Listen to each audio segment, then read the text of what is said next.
Hey everybody, this is Erico and I am back again on whatever screen you be watching this on. Here comes the kind of mid-low deep sexy voice. I'm sick. Oh my goodness. I've been sick for the past 3 days. It's day 3 and it has gotten worse, but the show must go on. I'm still gonna make a video as long as I'm able to talk. I'm still gonna make a video for you guys. So let's talk about China and this woman who scales cliffs. She scales cliffs so much to the point that she has been bestowed the name Spider Woman. And you might see this woman and you're like, what the hell is wrong with her? It is not because like, oh, she's climbing a cliff. You know, she climbing a cliff, that's dangerous in itself, right? But she's climbing the cliff. Wait for it. Wait. Without any type of equipment to hold her up. So no helmet, no harness, no nothing. And on top of that, she barefoot. We talking about some pointy, hard rocks. And she has perfect feet placement. And she just climbing and climbing and climbing and climbing. This has become such a big deal. They've been talking about this woman for years. This is not the first time that this woman has been mentioned in the media, even outside of China. CNN interviewed her. There have been articles about her. She is from a culture of the Hmong people who are a part of China, but they come from various different places. They have their own culture and they're from the more rural area of living. So they have their own clothes, their own way of life. People have researched these group of people because they have a different build. They have a different way of making clothes.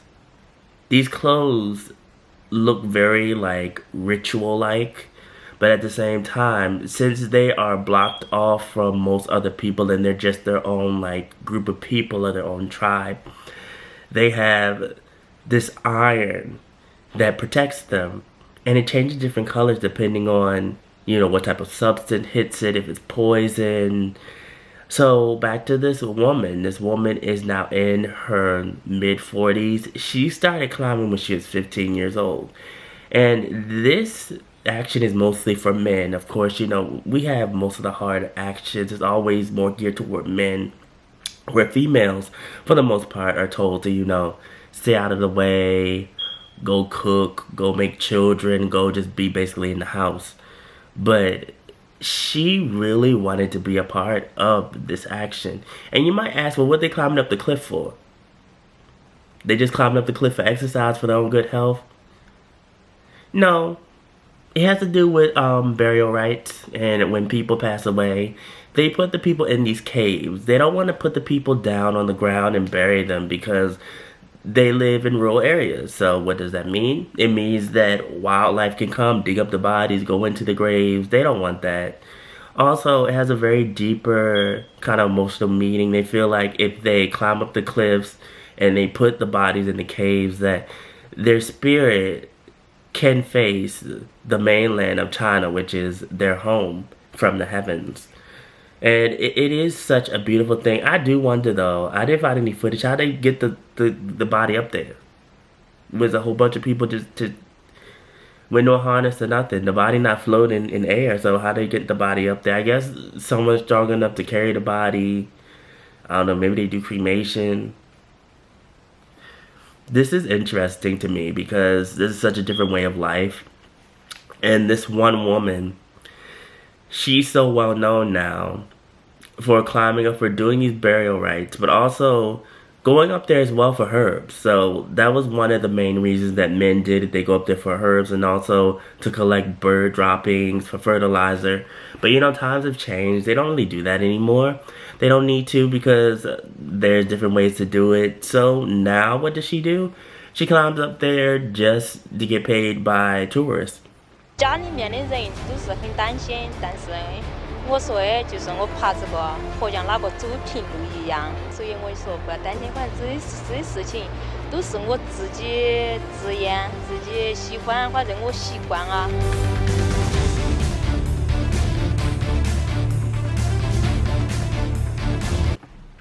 So tourists see her and they're like, oh my god, that woman's crazy. She gonna fall and go splat. Like a fly being hit by fly swatter.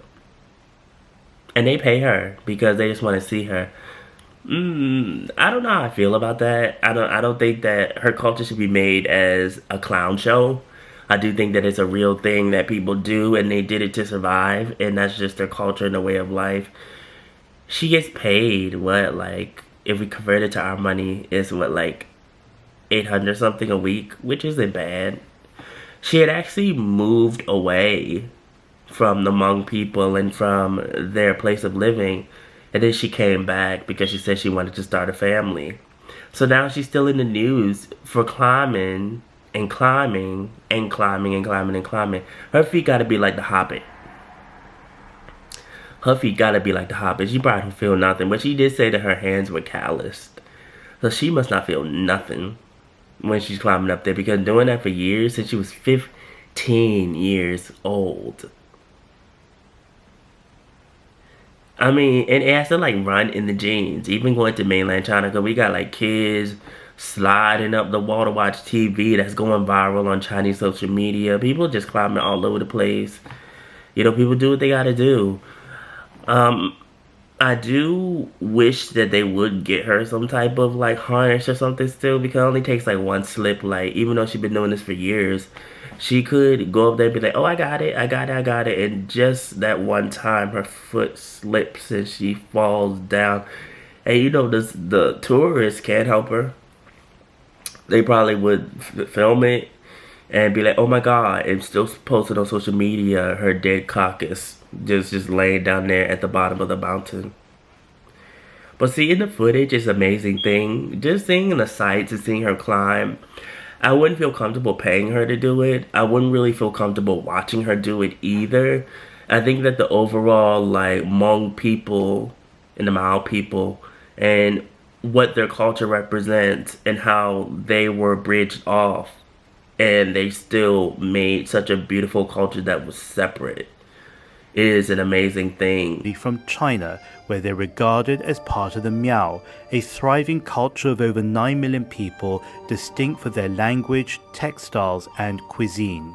The Miao are a rural nomadic people who live in mountainous areas of China's south, like Guizhou, Sichuan, and Hubei.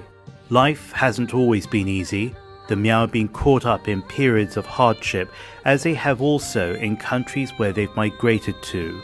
This was told in Gran Torino, the film by Clint Eastwood that explores the challenges the Hmong have faced after resettling in America. Today they're better recognized internationally, and people like Sunisa Lee have justly placed a positive focus on this unique community. But in China, the Miao are really admired for their traditions, the festivals that honor the 24 seasons in a year, the music that provides a melody to everyday life, the incredible jewelry and silver headdresses that they construct by hand, and of course the intricate embroidery passed from one generation to the other. Like, a lot of people don't really know too much about these people, but you know, like to see them and see people go and dive deep and research everything and seeing just the traditions, to me, is a beautiful thing. This right here, this climbing up this mountain, is a tradition, and I think that is something that's pure, that shouldn't be touched by tourism. I do think that people mean well, but like looking deeper into it, and I didn't even really think too much about it until just now. Like, I don't think it sets well with my spirit really thinking about it, of how this is a cultural thing and it is becoming like a show. And I don't want that for them, because she is putting her life at risk every single time she climbs up the side of that mountain. And like I said, let her slip one good time, that's it. But she's the only woman to do this. There are no other women climbers. And for her to be doing this for so many years, and for her actions to reach out to so many different people, for people to see her.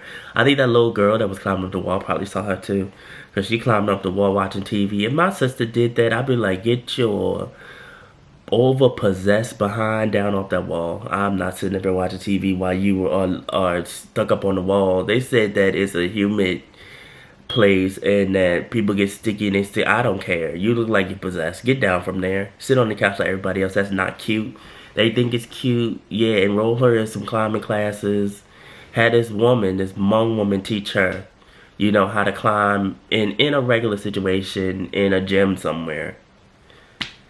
But yeah, this is nuts. It's crazy.